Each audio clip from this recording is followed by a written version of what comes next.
एक बहुत रोचक और एक बहुत गंभीर निर्णय माननीय सर्वोच्च न्यायालय का है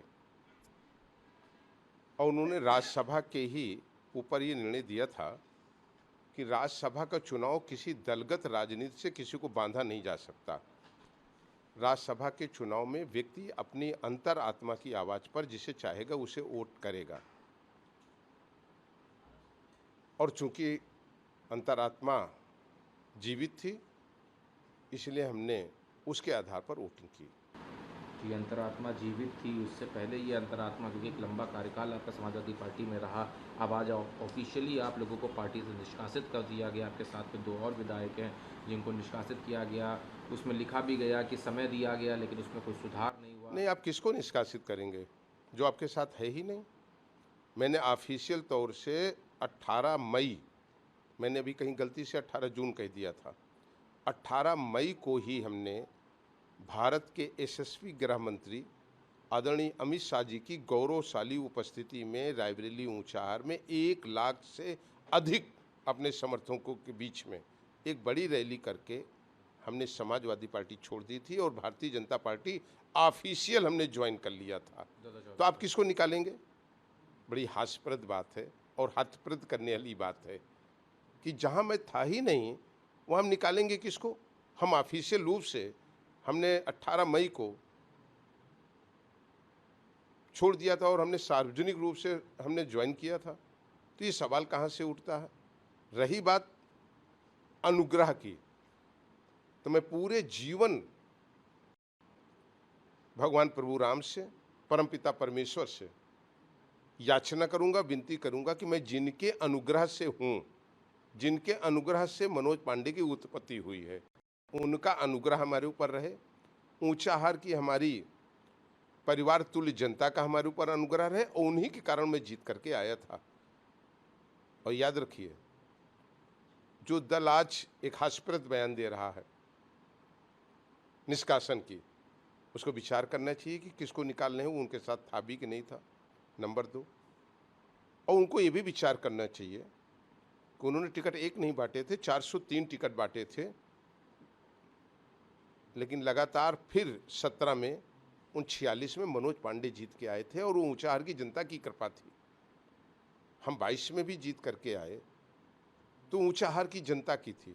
और लोकतंत्र में, डेमोक्रेसी में कोई दल किसी को जिताता हराता नहीं है, ये तय करने का काम जनता करती है। जनता जिसके साथ होती है और जनता जिसको बहुमत देती है और जनता जिसको जनाधार देती है, वही माना जाता है लोकतंत्र में कि अपॉइंटिंग अथॉरिटी वही है हमारी ऊंचाहार की जनता, वो गरीब कमज़ोर तमाम लोग जिनकी सेवा करने का काम हमने किया है।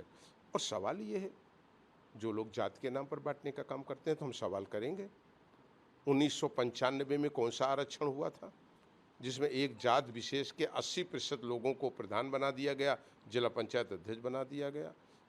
सवाल उठेगा तो बहुत दूर तक जाएगा।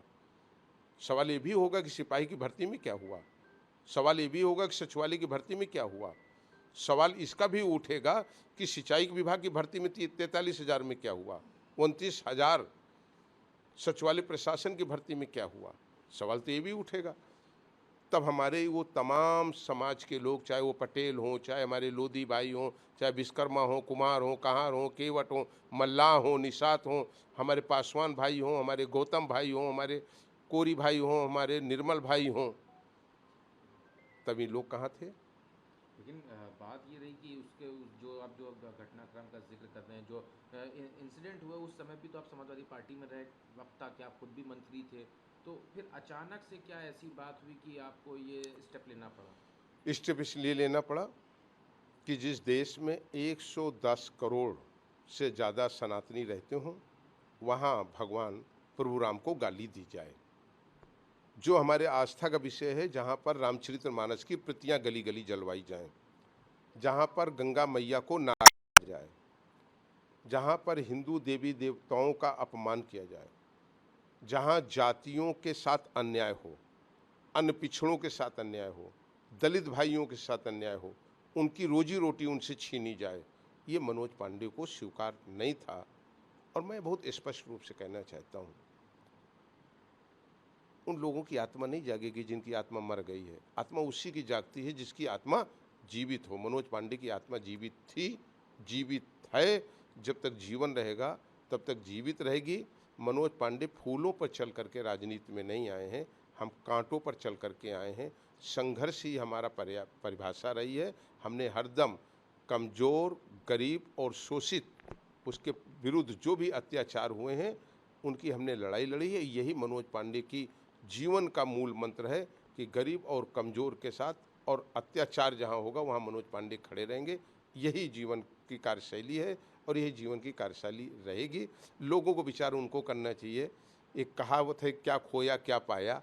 उनको सोचना चाहिए इस चीज़ को कि जो व्यक्ति आज से 1 साल पहले एक दूसरे दल की ऑफिशियल सदस्यता ले चुका है, उसको निष्कासन का इस तरीके से लिखना, मैं समझता हूँ कि ये कहीं ना कहीं लोगों को फिर थोड़ा सा शिक्षा भी और अपने मानसिक स्तर का सुधार करना चाहिए। आखिरी सवाल है, कितना हल्का महसूस कर रहे हैं कि आज जब आपको निष्कासित भी ओवर कर दिया गया और वो जो बागी विधायक का एक टैग था अब वो भी नहीं रहेगा? नहीं, निष्कासन हल्का और गंभीर की बात नहीं है। मनोज पांडे ने आज से 1 साल पहले निर्णय ले लिया था, जो देश की नेशनल खबर थी।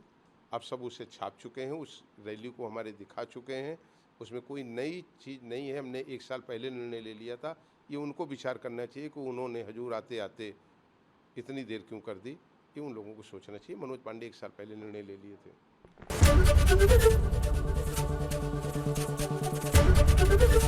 एबीपी गंगा, खबर आपकी, जुबान आपकी।